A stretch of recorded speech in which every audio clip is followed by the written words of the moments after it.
M Tamil மக்களின் இதயத்தில் என்றும் வாழும் கடவுள் முருகன். அவரை செந்தமிழ் கடவுள் அருமுகன், சுப்பிரமணியன், கந்தன் என்று பல பெயர்களில் அழைக்கிறார்கள். முருகன் என்பது அறிவு, வீரியம், அழகு, தைரியம் ஆகியவற்றின் சின்னம். இப்போது முருகனின் முழு வரலாற்றை ஒரு கதையாக பார்க்கலாம். ஒரு காலத்தில் உலகத்தில் ஒரு பெரிய அசுரன் இருந்தான். அவன் பெயர் சூரபத்மன். அவன் கடுமையான தவம் செய்து சிவபெருமானிடமிருந்து ஒரு வரம் பெற்றான். அந்த வரம் என்னவென்றால், என்னை சிவபெருமானின் மகன் தவிர வேறு யாராலும் கொல்ல முடியாது. இந்த வரத்தை பெற்ற பிறகு சூரபத்மன் மிகவும் அகந்தையுடன் நடந்தான். அவன் தேவலோகத்தை கைப்பற்றினான். தேவர்களை அடிமைகளாக வைத்தான். உலகமெங்கும் பயமும் துன்பமும் பரவியது. இதனால் எல்லா தேவர்களும் இந்திரன் தலைமையில் சிவபெருமானை வேண்டினர். பிரபு, உலகத்தை காப்பாற்றுங்கள் என்று அவர்கள் அழுதனர். அப்போது சிவபெருமான் தனது 3வது கண்ணை திறந்தார். அந்த கண்களிலிருந்து 6 தீப்பொறிகள் வெளிவந்தன. அந்த தீப்பொறிகளை அக்னி மற்றும் வாயு எடுத்துச் சென்றனர். அவர்கள் அந்த தீப்பொறிகளை சரவணப் பொய்கை என்னும் புனித நீரில் வைத்தனர். அங்கு அந்த தீப்பொறிகள் 6 குழந்தைகளாக மாறின. அந்த குழந்தைகளை கார்த்திகை பெண்கள் வளர்த்தனர். அந்த செய்தி பார்வதி தாயாருக்கு தெரிந்தது. அவர் அங்கு வந்து அந்த 6 குழந்தைகளையும் தழுவினார். அந்த நேரத்தில் அந்த 6 குழந்தைகளும் ஒரே உடலாக இணைந்தது.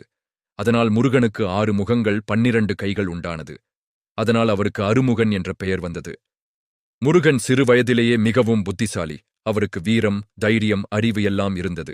ஒருநாள் சிவபெருமான் முருகனுக்கு ஒரு ஆயுதம் கொடுத்தார். அது வேல்.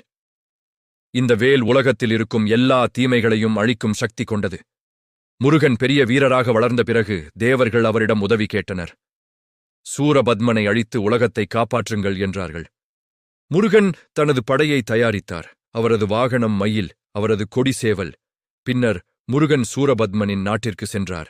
முருகன் மற்றும் சூரபத்மனிடையே பெரிய போர் ஆரம்பமானது. இந்த போர் 6 நாட்கள் நடந்தது. முதல் நாள் சூரபத்மனின் படைகள் தோற்றது. 2ஆம் நாள் பல அசுரர்கள் அழிந்தனர். 3ஆம் நாள் பெரிய ராட்சசர்கள் தோற்றனர். 4ஆம் நாள் சூரபத்மன் மாயாஜாலம் செய்தான். 5ஆம் நாள் முருகன் தனது வேலை பயன்படுத்தினார். 6ஆம் நாள் மிகப்பெரிய போர் நடந்தது. இறுதியில் முருகன் தனது வேலை பயன்படுத்தி சூரபத்மனை எதிர்கொண்டார். சூரபத்மன் தனது மாய சக்திகளால் பல வடிவங்களை எடுத்தான். கடைசியில் அவன் ஒரு பெரிய மாமரமாக மாறினான்.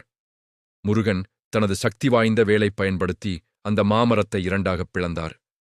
அந்த மாமரத்தின் ஒரு பாதி மயிலாகவும் மறுபாதி சேவலாகவும் மாறியது.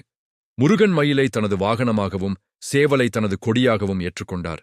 இதன் மூலம் சூரபத்மனின் ஆணவம் அழிக்கப்பட்டு அவன் முருகனுக்கு சேவை செய்யும் பாக்கியத்தை பெற்றான். இந்த வெற்றிக்குப் பிறகு முருகன் டீவ்சீன் மற்றும் வள்ளியை மணந்தார். அவர் இன்றும் தமிழ் மக்களின் மனதில் நீங்கா இடம் பிடித்து பக்தர்களுக்கு அருள் பாலித்து வருகிறார்.